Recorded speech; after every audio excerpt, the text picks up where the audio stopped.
Kisah ini diceritakan salah satu driver ojek online ojol, yang biasa menarik penumpang dari malam hingga pagi hari atau istilahnya, ngalong. Adalah Pak Edo, salah satu ojol yang memang sudah langganan narik ngalong dalam melakukan aktivitas kesehariannya. Hal itu didasari pengalaman beberapa penumpang yang cerita kepadanya jika susah sekali mencari jasa ojol di tengah malam.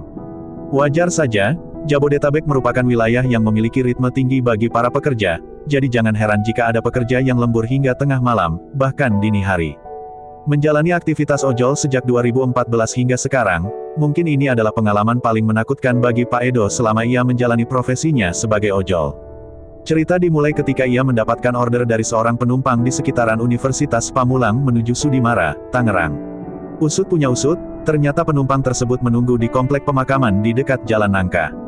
Pak Edo menceritakan jika saat itu cuaca hujan deras. Namun ia komitmen untuk mengambil order sang penumpang dengan mengenakan jas hujan. Setiba di lokasi, ternyata penumpang tersebut adalah seorang pria yang sudah menunggunya di tengah jalan pemakaman.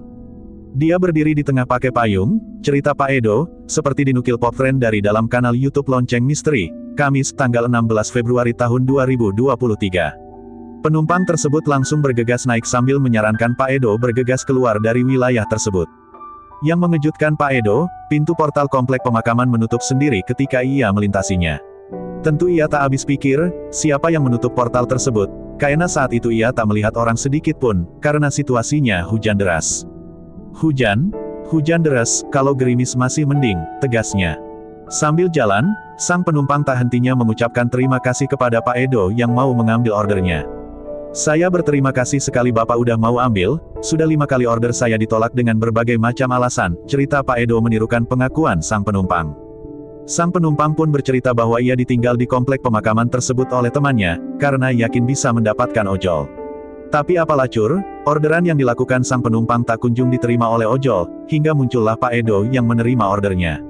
Kemudian dalam perjalanannya menuju tempat tujuan, ada satu cerita sang penumpang yang diingat Pak Edo adalah kisah sebuah kuburan yang berantakan di lokasi tadi ia mengambil sang penumpang. Diceritakan sang penumpang bahwa peristiwa itu dikarenakan sang mayit belum disempurnakan, dan minta dibukakan tali pocongnya.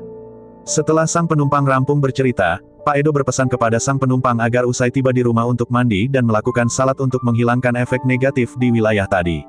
Maklum, wilayah tersebut merupakan pemakaman umum. Nanti sampai rumah Bapak wudhu dan salat, pesan Pak Edo pada sang penumpang.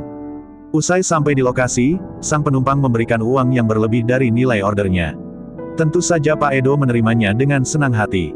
Nih Pak, saya gak ada apa-apa.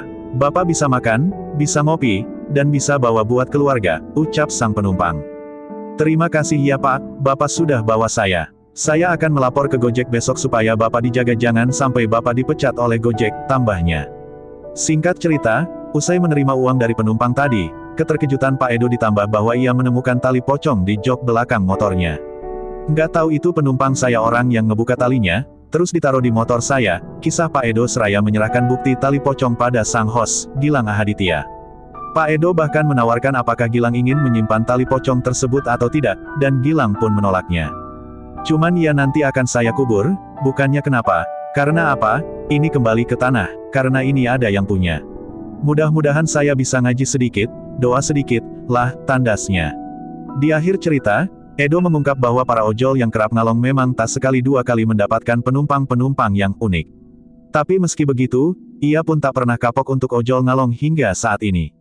Hanya orang lintas malam itu yang punya banyak cerita, pungkasnya.